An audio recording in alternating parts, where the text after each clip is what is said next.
would like to welcome you to the first online edition of MINEX Europe Forum Marathon. We are starting today. So ahead of our day, we have a very busy agenda. So I hope actually you have watched the introduction, which we posted earlier on the website. I would like to welcome our first group of speakers and introduce Team. Yes, Team Buzzret will be your the chairman and your moderator. This is the first time I believe Team is doing this job of chairing such an important meeting, global meeting online using the new technology. So we're all learning. Before we start, I would like to say thank you to all the organizations who have supported the initiative to take MINEX Europe online and who've been with us for all these years. Specifically, would like to express our thanks to the Department for International Trade of the United Kingdom, who have been there from the very, very beginning back in 2017 when we started our forum in Serbia, and then continued supporting the forum throughout the years in North Macedonia, and then last year it was Bulgaria. This year we were planning to hold the event in Poland. Now we escalated this to a higher level. We just taken this online. So hopefully, and next year we will be able to continue our in-person events. Also, our special thanks to SRK Consulting, who have been very enthusiastic about this whole initiative, and they will be hosting and sponsoring the mining hotspot sessions. Without further ado, I would like to introduce you to Team Buzzret. All the changes which you see on the agenda are up to date, and they're all on the website. So we're fully digital here. If you have any questions for speakers, please type those questions in the chat box, and those questions we'll post them for speakers. And if we have time, we will get those questions answered. If we don't have time for that, we'll try to do it after the event. Enjoy MINEX Europe online edition. Thank you. Thank you, Arthur. Thank you. Good morning, everyone. And thank you very much for joining us today, this morning, or maybe this afternoon where you are. I'm Tim Buisre. I work at the British Embassy in Sofia, Bulgaria, as the country director for the Department for International Trade. In fact, MINEX Europe took place last year here in Sofia in June 2019. And I'm sure that we probably welcomed some of you here to Sofia. First of all, I'd just like to give a shout out to Arthur, actually, and Irina and the rest of the MINEX team for rising to the challenge of moving the event online this year after several years of real life events in the region. I know it's taken a lot of work from them, and this is certainly one of the most ambitious online conferences that I've seen so far. So I'm sure that it's going to be well worth it. This keynote session is looking at the impact of COVID-19 on the mining industry in Europe, but also at the role of mining in the longer-term economic recovery and growth. And we have three great speakers to cover this topic. The first is Marcin Sadowski, who is a physicist by background, and he's the head of the raw materials sector at the European Commission. So he's specifically responsible for the Horizon 2020 program on raw materials. So I think, with no further ado, over to Marcin. Thank you. Thank you, Tim. Good morning, ladies and gentlemen, or good evening, indeed, as Tim rightly noted.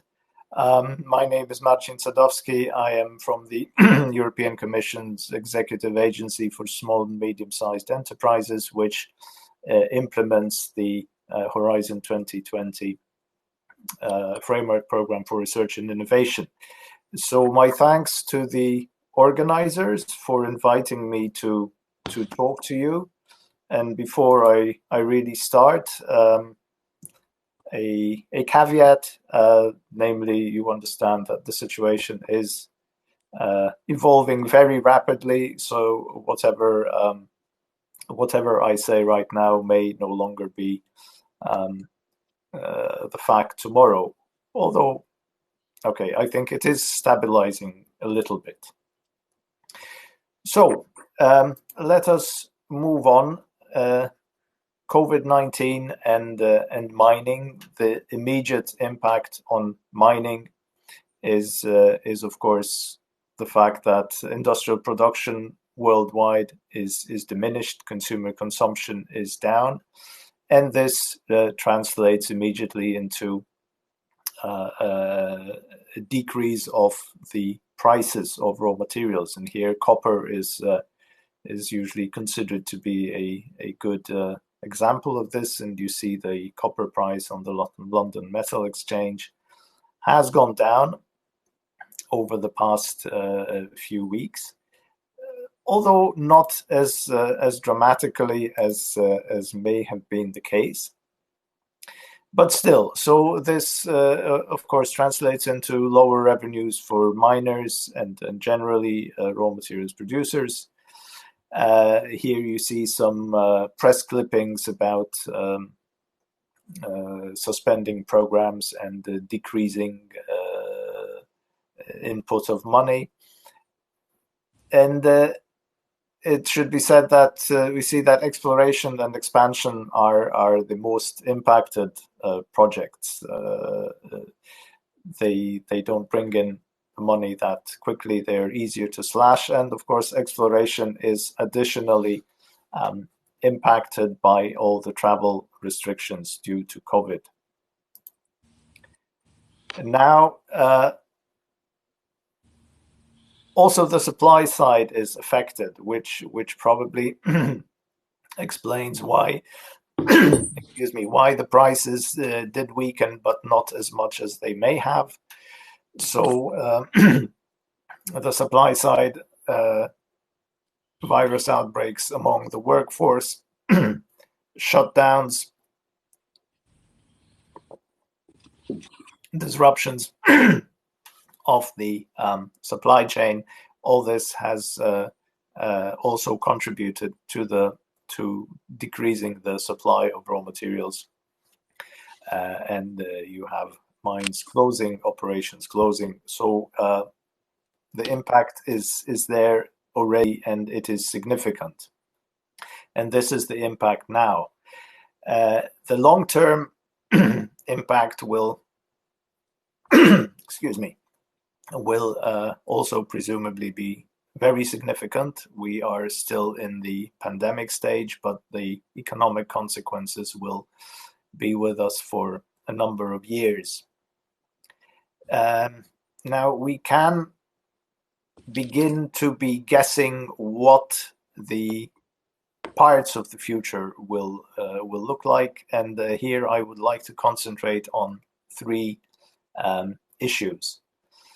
Namely, we can expect a growing emphasis on the questions of supply chain security. That is one thing. Sustainability will be a major part of the future recoveries, and health and safety needs will undoubtedly increase the demand for all kinds of virus-proof solutions. And these are the ramifications of our probable future. Now, supply chain security, of course, has been was the foundation of the original Raw Materials Initiative, the European Union's strategy concerning raw materials. 12 years ago, then it was mostly a problem of access to rare earths.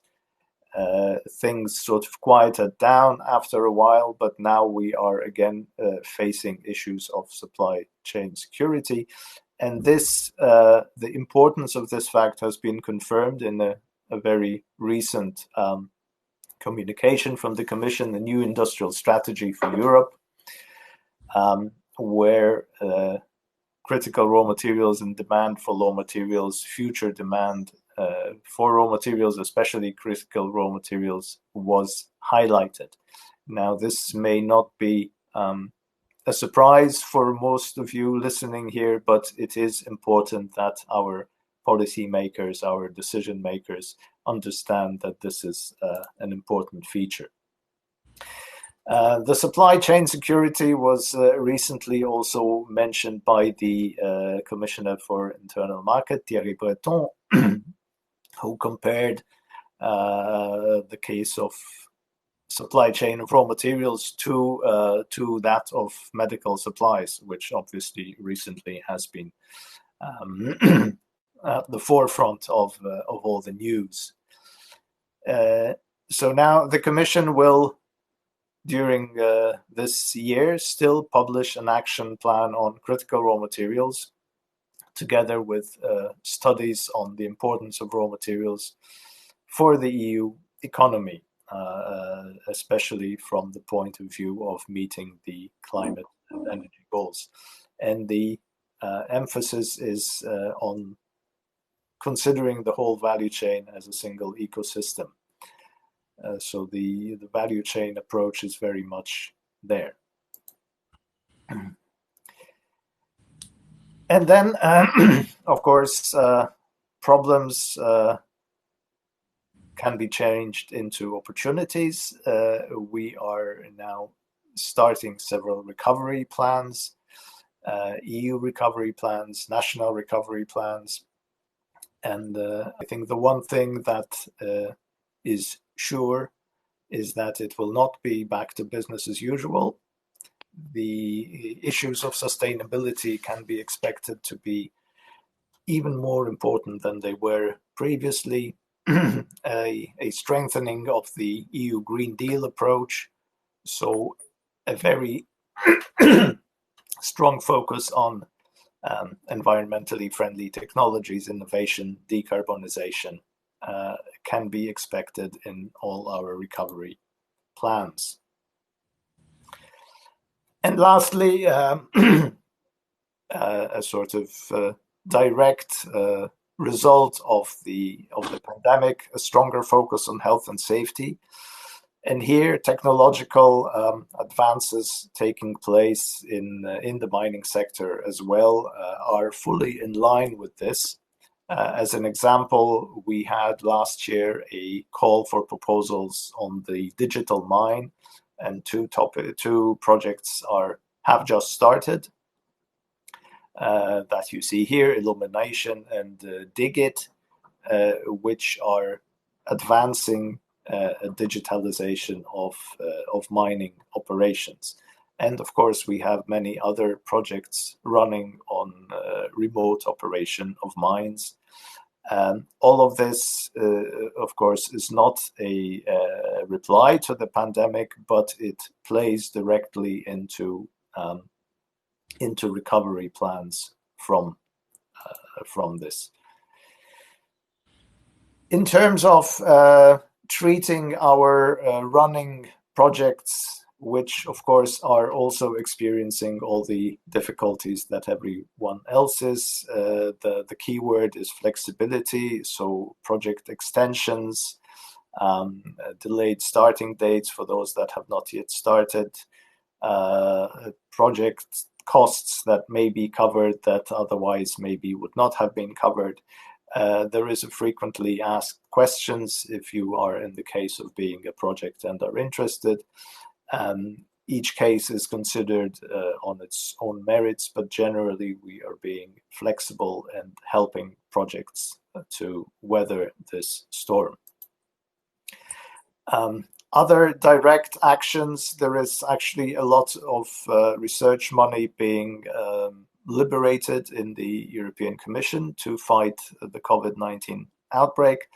I think this is changing on a daily basis, practically, these opportunities. I think most of them are more sort of medically related, but it should be stressed that the EIT raw materials is launching an additional booster call, including activities along the whole value chain, which has a deadline next week, I think, which is aimed specifically at mining activities and helping the COVID situation. Otherwise, all over the European Union, there is a lot of resources being placed into the coronavirus response. They are brought together here in this graph and on this page. This is direct support from the EU budget, the member states, the EU funding for short-time work schemes, the European Investment Bank. All this is being made flexible and redirected to fighting the coronavirus. So again, not specifically for mining, but still a lot of money here, 3.9 trillion, as you see. And these are funds that are already in place. They are just being reallocated in some cases. And then, as I'm sure you have heard, last week, the new proposal was announced by the European Commission for the recovery program. It is called Next Generation EU. The plan is for 750 billion to help support member states to recover, kickstart the economy along the lines that I have drawn, and to learn lessons from the crisis and sort of come out stronger and better on the other side. So to conclude, the challenges are very, very real, and I am afraid that people who say the worst is still to come are right in the form of the economic backlash. But we should also note that there are opportunities, and the opportunities are that the shift to a low-carbon economy, which is already taking place, but which will most probably be accelerated, guarantees long-term strong demand for mineral resources. The fact that authorities are more and more aware of the importance of secure access to raw materials is very important. And the fact that mines or mining operations in general ranked high on pandemic resilience through automation, remote controlled operations, generally digitalization, will be more attractive in the near future. So we think the European Union is well placed to be competitive in this context based on innovative technologies. The EU institutions will support companies, are supporting companies, will support companies to thrive in this context, and this will include the policy actions such as the new industrial strategy, the Green Deal, the Next Generation EU recovery program, as well as programs for research and innovation. The current one is ending, and the new one, Horizon Europe, will be starting next year, and our agency will continue to implement it. And that is all. Thank you very much. Great, thank you, Marcin. That's really fascinating. All sorts of interesting questions there about EU supply chain security policies and what that might mean for the mining sector, and what impact the EU Green Deal might also have on mining projects. By the way, just to remind listeners, viewers, that there is a chat function in the forum, and if you want to place questions there, please feel free to do so, and we'll get them to our presenters after the three presentations. So please feel free to engage with questions. Thank you. Moving on to our second speaker, who is Richlav Mensa, who is an economist by background and is the regional director of Department for International Trade in Central and Eastern Europe. So his territory covers some of the main mining jurisdictions in Europe, including countries like Poland, Bosnia, Serbia, and Bulgaria. Thank you, Richlav. Thank you very much, Tim, and a very good morning to everyone, or good afternoon, wherever you may be. I'm absolutely delighted to be taking part in today's program. And as Tim said, my name is Richlav Mensa, and I am the Central and Eastern Europe Regional Director for the UK's Department for International Trade. I cover our work on trade and investment across the region. Having worked with our colleagues at the Miners Forum in previous face-to-face events in Belgrade, Skopje, and Sofia, we are very pleased that they have embraced the challenge and opportunity of moving the event online this year. I do echo most of the comments that the previous speaker, Marcin, highlighted in his rather excellent presentation. But this morning, I'll be talking to you about the UK's clean growth strategy and the critical role we see mining playing in that strategy, and indeed our industrial strategy as well. Clean growth is a key element of our industrial strategy. In the most simplest sense, clean growth means growing national income while cutting greenhouse gas emissions. This, of course, will be under the spotlight when the UK hosts COP26 in Glasgow next year. Of course, it has been postponed due to the current COVID crisis, so it will be held next year in Glasgow. Mining as an industry can be viewed as a dirty, old-fashioned business. But of course, mined products are essential for clean growth. And if we want to tackle climate change, mining can play a critical role in that aspect. Batteries for electric vehicles rely on a cornucopia of different metals, including copper, tin, lithium, aluminium, cobalt, nickel, graphite, and rare earth elements. Clean energy technologies like wind, solar, and battery storage also rely heavily on metals and minerals for them to work effectively.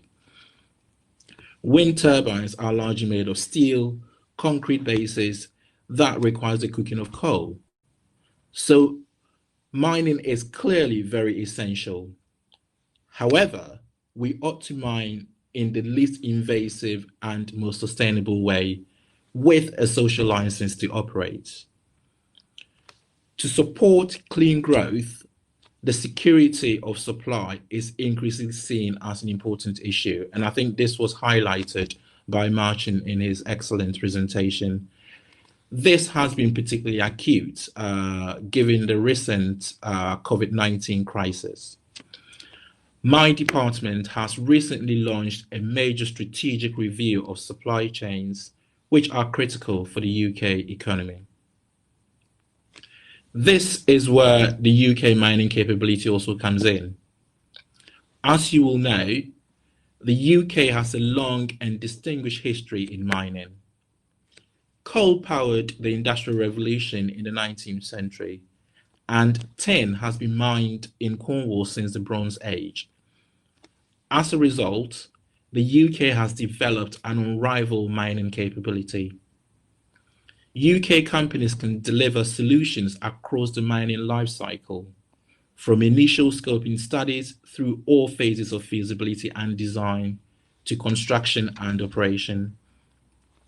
Many of this capability is based on the concept of digital mining, i.e. using Industry 4.0 to optimize maintenance and improve environmental performance, and also to take people out of hazardous areas.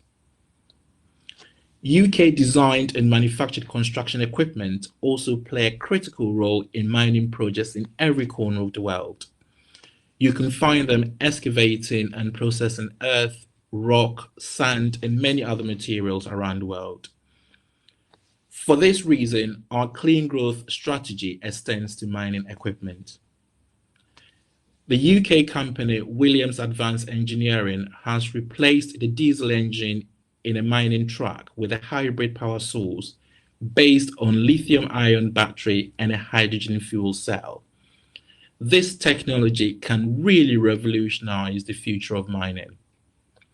4 out of the 5 largest mining companies are based in London. They represent around 40% of iron ore production and about 30% of copper production around the world.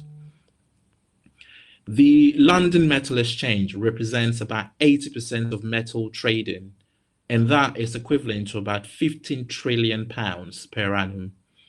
And the City of London, as I'm sure most of you know, is a global center for mining finance. In Central and Eastern Europe, UK-based mining companies like Adriatic Metals, Mineco, and Metalfur are active in the Western Balkans, and with many more UK companies very active in supply chain and lots of projects across the region. In current circumstances, I'm sure most of you would probably expect to hear our views on COVID-19 and the impact on the mining sector. COVID-19, of course, has impacted every aspect of our lives and every industrial sector, and mining is no exception. Most analysts see a short-term fall in demand with recovery in the second half of 2020 or early 2021. This, of course, factors in some bounce back from China from Q2 onwards, which we are yet to see. On the demand side, a global GDP contraction will be felt particularly in some consumer sectors that are significant users of metal. Automotive and airline is one of those sectors that will be acutely affected.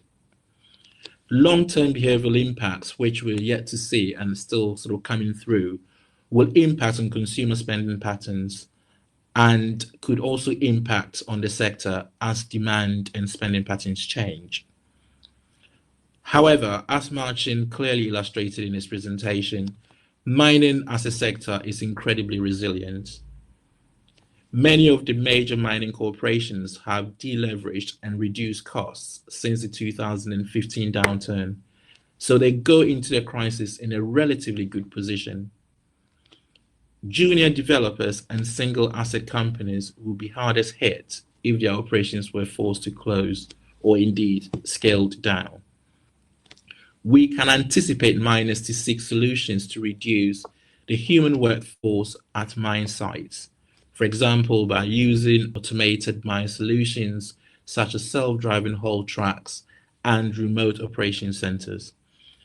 The UK has a lot to offer in this area, and industrial strategy really highlights our expertise in that area.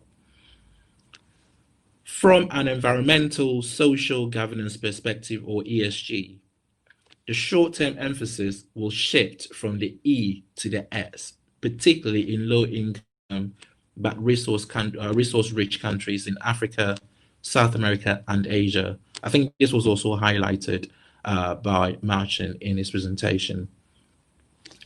Responsible mining companies will be expected to provide not only employment, but generate foreign currency earnings and promote social health and welfare in the long term. License to operate remains a key issue for all miners. This also plays well to the strong ESG credentials of UK mining companies and supply chain.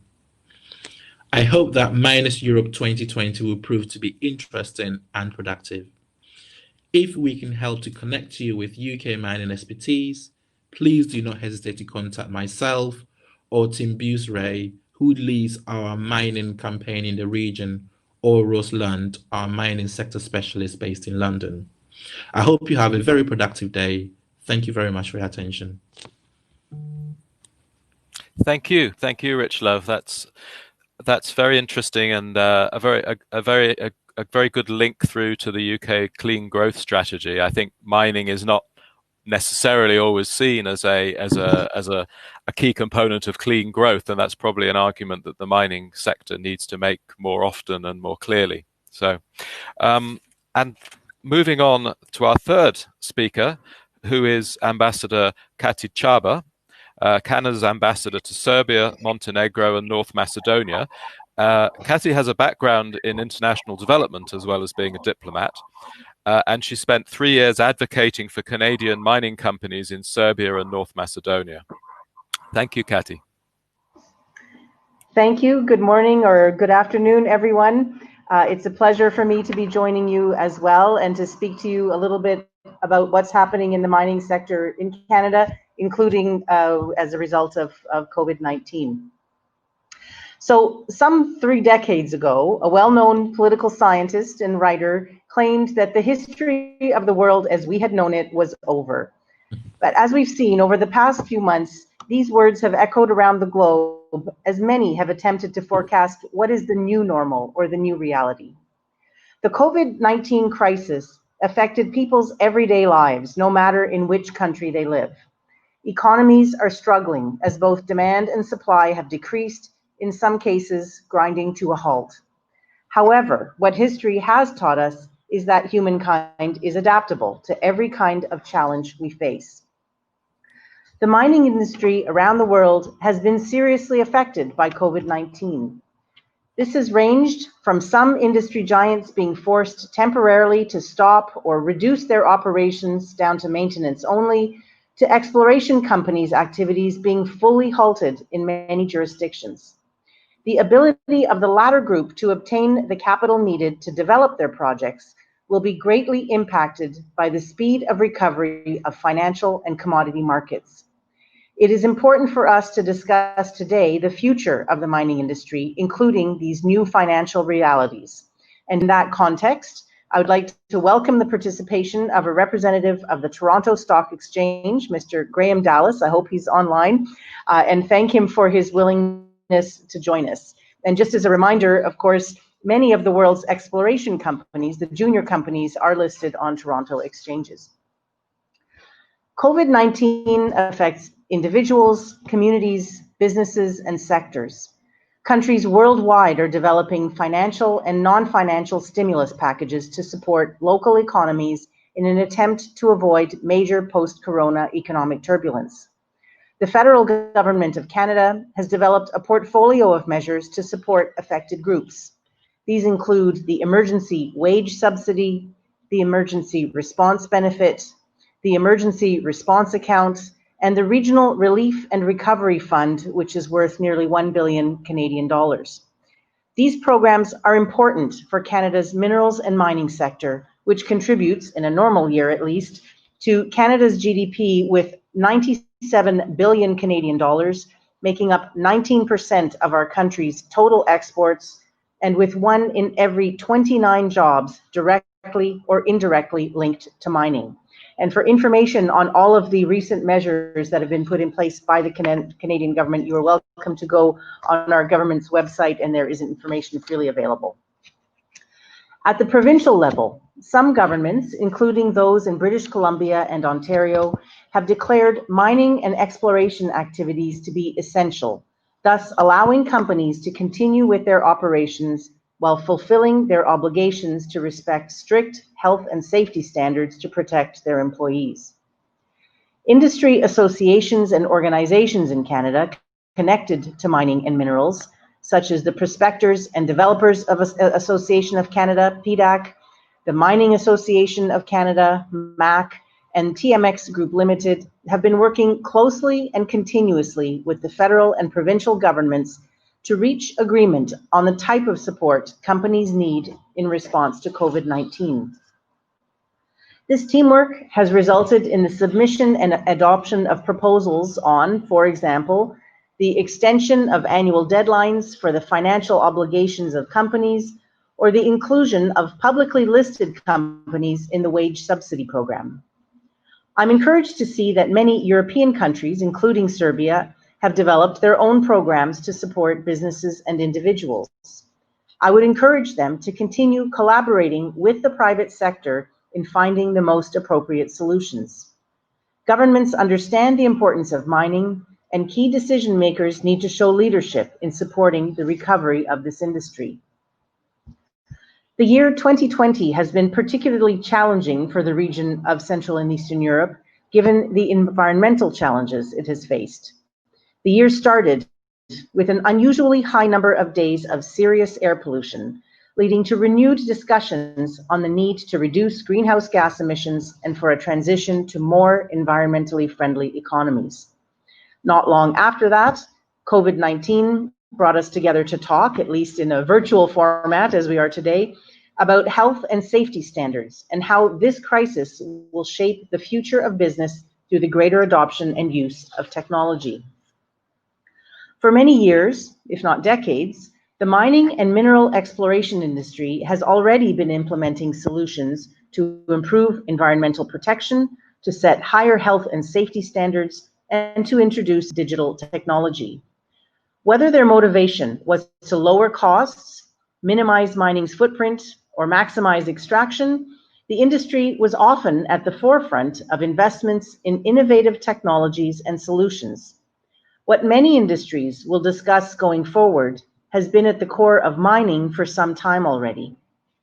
In Canada, mining ranks amongst the top industries for the adoption of green technologies.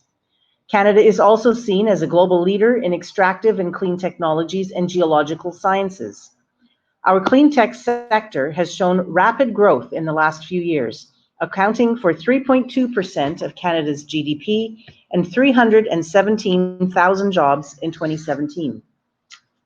In 2017, the Global Clean Tech Innovation Index ranked Canada first among G20 countries and fourth globally, with especially strong scores for emerging clean technology. As the OECD's second most highly educated workforce, and given its openness to green innovation, Canada is poised to become a powerhouse in clean tech. To give you an example, in 2019, Newmont Goldcore Company inaugurated Canada's first all-electric underground system in its Bolden gold mine in Northern Ontario. This will eliminate the use of all diesel equipment to be replaced by low-carbon vehicles and digital mining technology.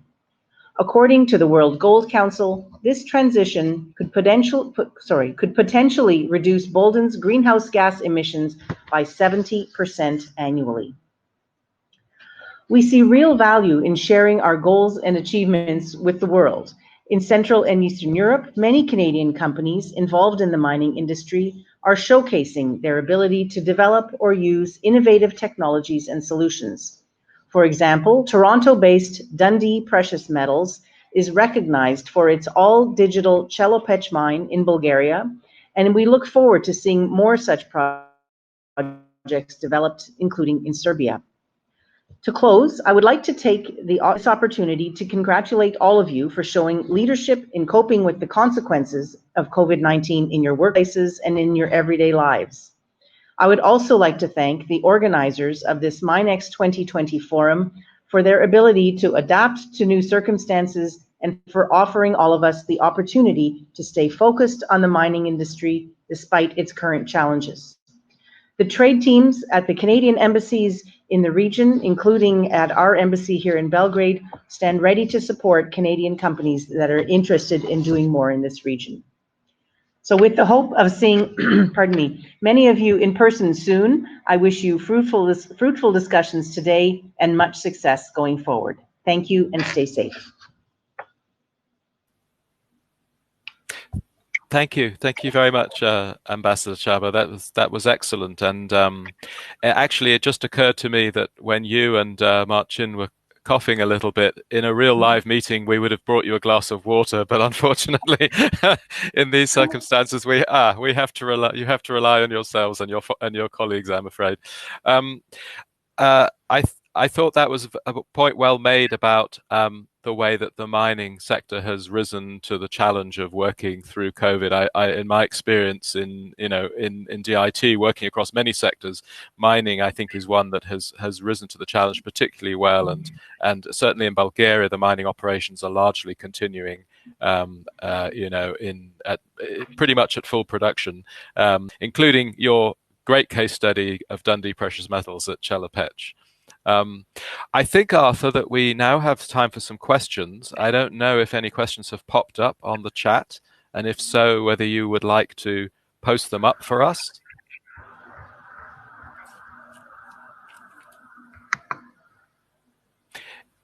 If not, I would take advantage of my position to ask a couple of questions myself, if I may. I have one for Marcin, if you don't mind, Marcin. I'm interested in what the new focus on EU supply chain security actually means or could mean in terms of policies or for the mining sector. Do you have any idea what it might actually mean in terms of policy? So maybe, I don't know, tariff policies or non-tariff policies? Is there any clarity on that at this point? I think you know that mining or the the question of handling of raw materials resources is not in the remit of the European Union. It is handled at member state level. So there is no possibility of a global action on the part of the Commission to say, okay, now we do this. This does not work. What is the case, of course, we have been for many years now trying to bring together member states and make the work more coherent and have them working together and simplifying and homogenizing and so on. But there is no there is no concerted action in that sense concerning raw materials. Now, what we can do, of course, is work on the innovation part.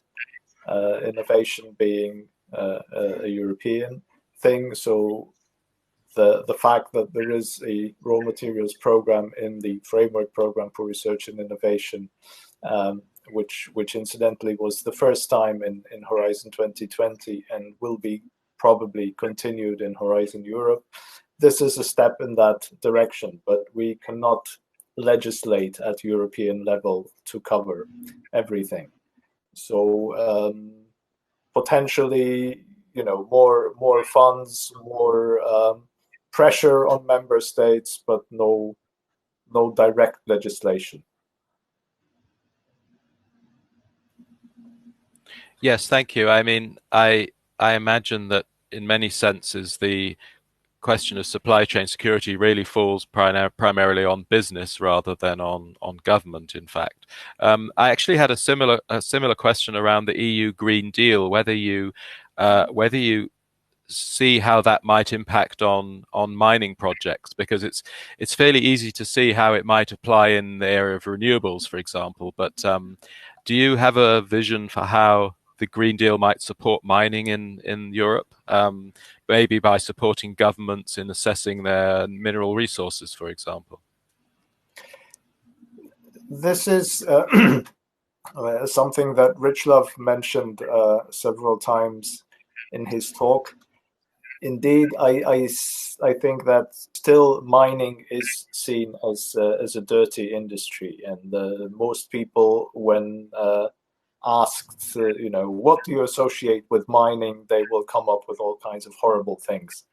Indeed, I remember being told that if you type mining into Google, Google suggests things that you're probably looking for, and the first thing it suggests is mining disaster. So, it's starting at a very bad position. But I think really in the last few years, the knowledge that we cannot have green energy, we cannot have clean air, we cannot have all of this without mining, without new raw materials, this has improved substantially. There are now any number of reports showing how much new minerals are needed.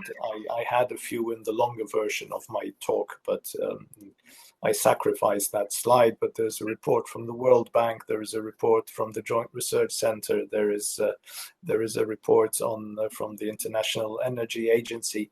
I think this has become mainstream knowledge that it is mining is not just dirty men in hard hats and red mud spills in Brazil. It is not just that. It is something that we absolutely need to go on with the Green Deal.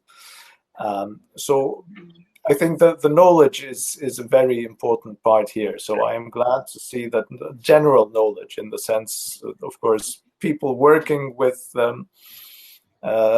solar panels know for some time now what they need, and windmills and so on. But the general knowledge and the fact that it is getting more to that point where it realizes that this is what we have to have, this is a good thing and a good prognostic for the future. Yeah, thank you very much, Marcin. And we have a couple of questions now that have popped up in the chat. I I ought to be able to move them. Ah, there we go. Someone's moved it for me. So the first one is, how can the EU, UK, and Canada help to support a move away from the reliance on coal-fired power stations in the region? I don't. Maybe anyone take that, Cathy? Well, I can start. I'm sure my colleagues will have things to say. I mean, I think there are a few factors. First of all, we as countries that are working here in this region can do our part in terms of advocating for cleaner energy. But at the same time, we have to be cognizant of the fact that in none of our countries do we have a perfect record either. So there has to be some degree of humility and respect in the way that we approach that issue. I think as clean technology is getting cheaper, it's becoming more attractive to governments, and that makes it more appealing for them to entertain new large projects. Of course, the availability of funding from, for example, from EU institutions is also very helpful in this regard. But it comes back to the importance that I think Richlove was emphasizing of those very minerals that we mine. Those are all critical in terms of being able to move forward with various elements of clean technology. An additional point I would make is that it can't only be countries like ours that are helping to support this move. Citizens also need to get involved in their own countries and tell their governments that they're fed up with coal-fired energy, that they need to find other solutions. So those would be my few, the top of my head ideas on that. Yeah, thank you.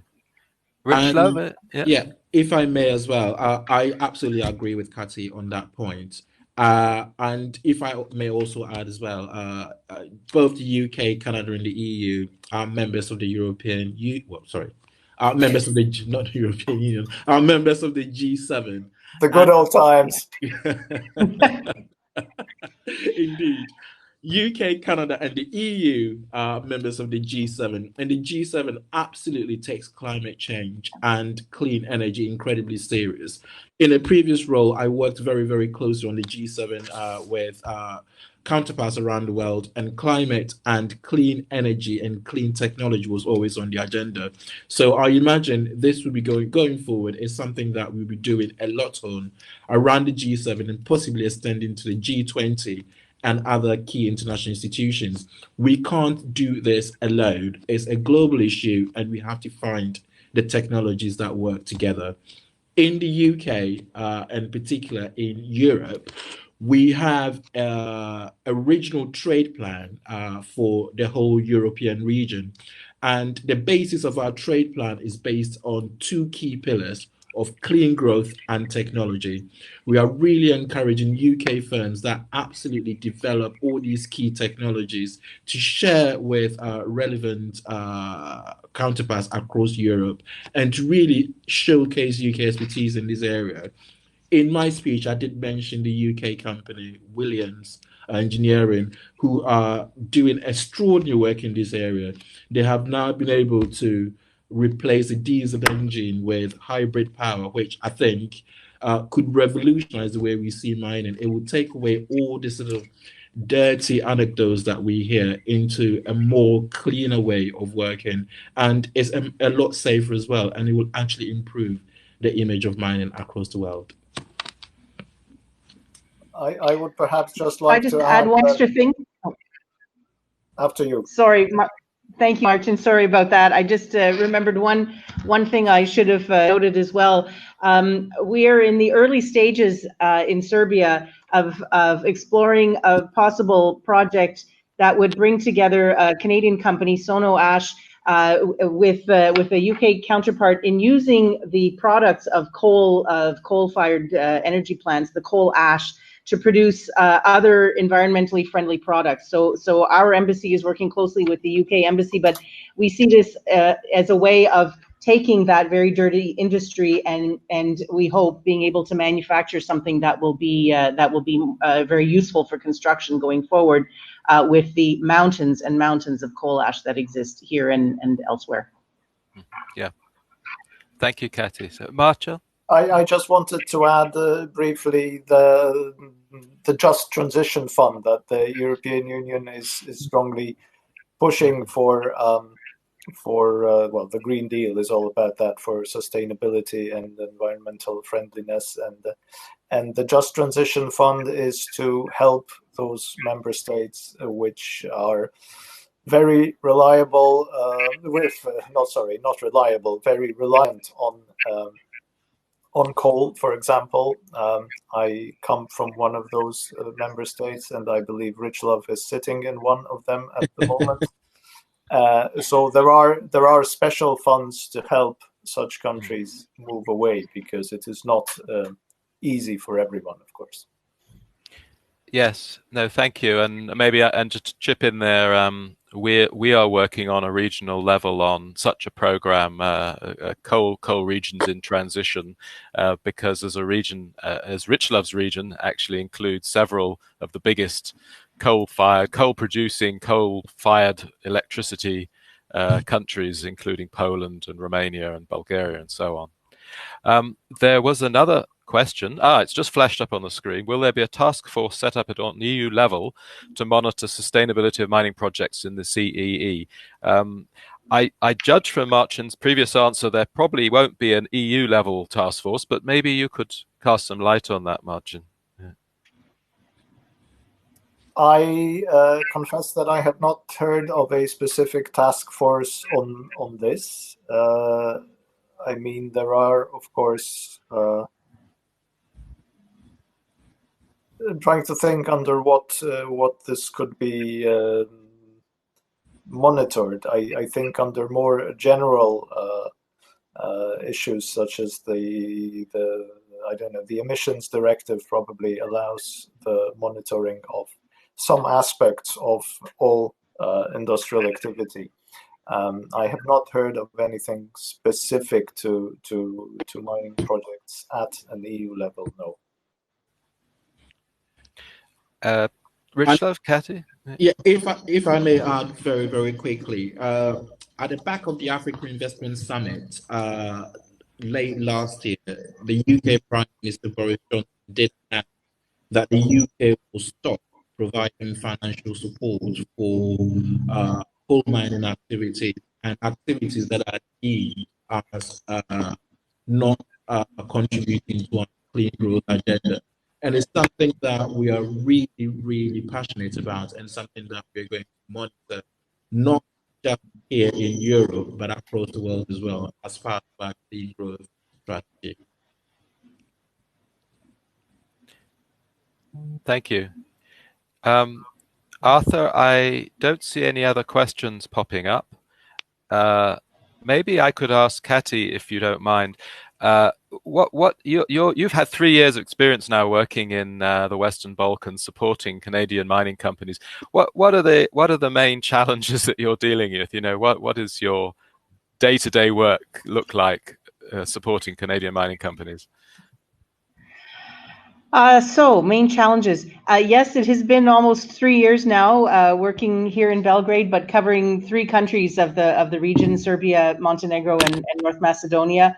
And in 2 of those countries, there have been Canadian companies that have been quite active. I should specify that they've been exploration companies. So we don't have any actual Canadian owned mines that are in operation in my countries. But of course, there are elsewhere, as I was mentioning. Of course, we have with Dundee in Bulgaria and so on. But I mean, we've developed a very good working relationship with the Ministry of Mining and Energy here in Belgrade. In North Macedonia, there isn't an equivalent ministry, but we've been working with the Ministry of Economy and so on to promote energy. I think the big advantage of working in Serbia, if I may say, and in the absence of a representative of the Serbian government, is that this is a country where there is a long history of mining. So you know, as we were hearing, mining tends to be thought of as a very dirty industry that's not welcome. And so when you have communities that for decades have been living off of the products of mining, you don't have to overcome a lot of resistance, let's say, to be able to help new projects go forward. And so really the support that we provide as an embassy to our clients, to the Canadian companies working with us, tend to be around more kind of facilitating processes. There's a very good mining law that is now in place in Serbia. So just helping them navigate that law, making sure that they're able to get their permits, their licenses, and so on time, making sure that they have access to the people that they need to be working with, and so on.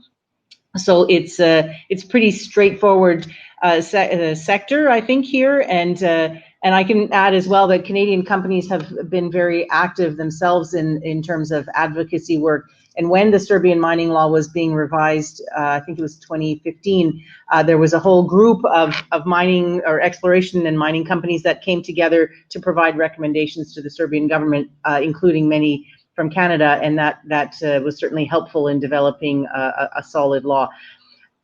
If I look at the other country where we have active mining projects, it's been a little bit more of a tough slog, if I may say openly, in North Macedonia, primarily because there isn't necessarily the same tradition, and because it's a country that is so heavily based on agriculture. A lot of concerns about the impact of mining on agricultural land and so on. But we continue to advocate for and to try to support those companies that are attempting to work in that sector. Thank you, Kathy. That's very interesting. A good insight into the reality of doing mining business in the region, and actually Bulgaria, where I am, is I guess is a combination in some way of Serbia and North Macedonia. There I think there's a high degree of social acceptance, social license to operate. Because Bulgaria also is a mining country, has been mining since the Thracians, actually. The Thracians had gold mines, which they used to build their empire. And there are several large operational mines, including Dundee Precious Metals in Chelopech, which is a great example of a world-class mine, and has a high degree of social buy-in.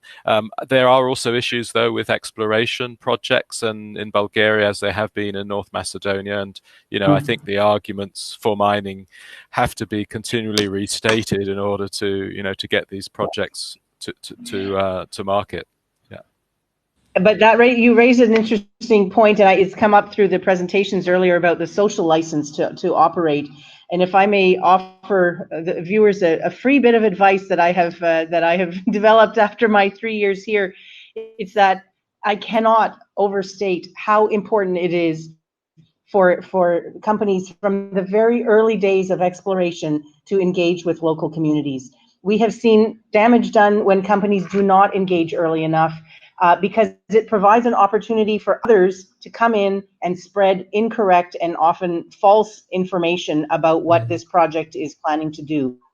And so I as I say, I just cannot emphasize enough how important it is to have a really well-developed, robust engagement plan, to be working early on with local authorities, but not only authorities, with citizens on the ground, to be explaining what the project is, to help people understand that mining in this generation is not the big, dirty, gaping holes that people think of from the past, but that it can be done in a very environmentally friendly way, and that there's this whole cycle from beginning to end of a project where you see the land eventually returned to as close as possible to its original state, and that is not part of the public perception. And if companies don't spend enough effort on that, then it makes it possible for others to do a lot of damage to their projects. Martin. If I may, a small addition to this, that we actually even see our research projects have problems with social acceptance, with trying new and better methods of exploration already at that level. There are, even though all our research innovation projects have the contractual obligation to have activities to, well, of course, check the environmental impact and so on, but also to engage with the population in terms of the social license to operate. But so even before the mining starts, or even before exploration starts, there are already problems. Yes, and just to add on that point, I think, of course, there are often environmental concerns around projects which are genuinely held, and those people need to be heard. But in this region, there's also often a political dimension as well to the objection to projects, and that I think that simply means that you need to be aware and put even more effort into making sure that everyone is on board. Yeah, even at the research end. Richlove, yeah. If I may add very quickly as well, I think the OECD have developed an excellent framework for social corporate responsibility in terms of mining, how to really engage with the communities, other stakeholders, governments, local or federal, whatever it might be. And that framework, I think, is really excellent, and it's something that we ought to promote to our mining companies who are interested in investing in activities in this region and indeed the wide world. Thanks, Richlove. Yeah, I'm not personally that familiar with it, but I guess some of the companies which operate in this area, I'm thinking of ERM or SRK, experts in this area, I guess, are familiar with that framework. Yeah. I think we've pretty much used up our allotted time. So, Arthur, if you think it's time to call it a day, then I'll simply thank all of our panelists for their excellent contributions. And I believe there are about 130 people watching right now, and I hope they're finding it as interesting as I am. So I think we now hand back to you, Arthur, and carry on the program.